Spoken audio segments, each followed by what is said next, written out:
Bernard Gauthier est vétérinaire à la clinique Couvivette à Couvin. Il a accueilli pendant 3 semaines Mariama Oumarou, une de ses consoeurs du Niger. Bon, on vient de faire le diagnostic de gestation des brebis pour voir si elles sont pleines ou vides. Le diagnostic de gestation permet de ne pas abattre de femelles pleines, ce qui serait évidemment une perte économique.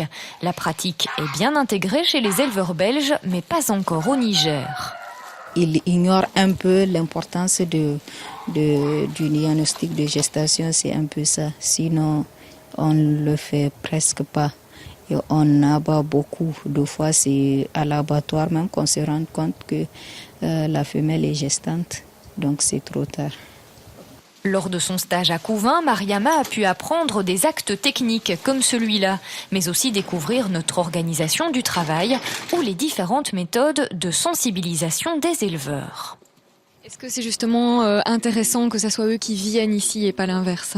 Je pense que c'est beaucoup plus porteur de leur montrer ce qu'on fait plutôt que d'aller dire là-bas faites comme ceci, faites comme cela. Et on est fort surpris déjà parfois de leur attente. On s'imagine pas vraiment ce qui peut les intéresser ou ce qui ne peut moins les intéresser. Donc je trouve que c'est beaucoup plus porteur de leur montrer ce qu'on fait. Et puis après ils choisissent entre guillemets ce qui les intéresse ou ce qui les intéresse moins. Mais en général ils sont intéressés par beaucoup de choses. Et pour cause, le Niger n'avait avant que des vétérinaires d'État. Depuis 2003, Vétérinaires sans frontières a soutenu l'installation de privés. Mariama Oumarou est la première et l'unique femme vétérinaire indépendante.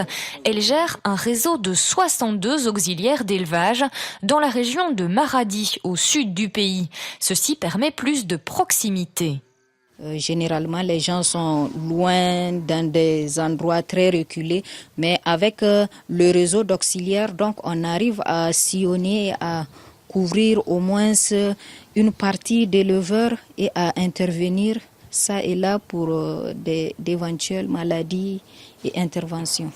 Avant Mariama, un homme, Abdoulaye, était déjà venu se former l'année dernière à Couvin chez Bernard. Rien ne vous oblige, j'imagine, à faire ça. Pourquoi vous le faites ? Qu'est-ce que ça vous apporte aussi ? Voilà, dans la vie, on peut soit donner 10 € à une ONG pour les Antilles, faire des dons, etc.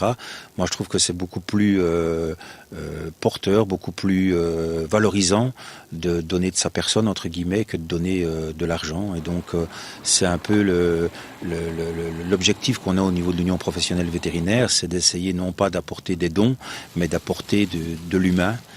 Mais le matériel manque aussi. Bon, on ne sait pas, peut-être avec les relations qu'on a avec les vétérinaires belges, peut-être ils vont nous aider à une collaboration avec les vétérinaires sans frontières, ils vont nous aider à avoir d'autres matériels. Par exemple, moi j'ai reçu un échographe que je vais amener chez moi et ça va beaucoup me servir.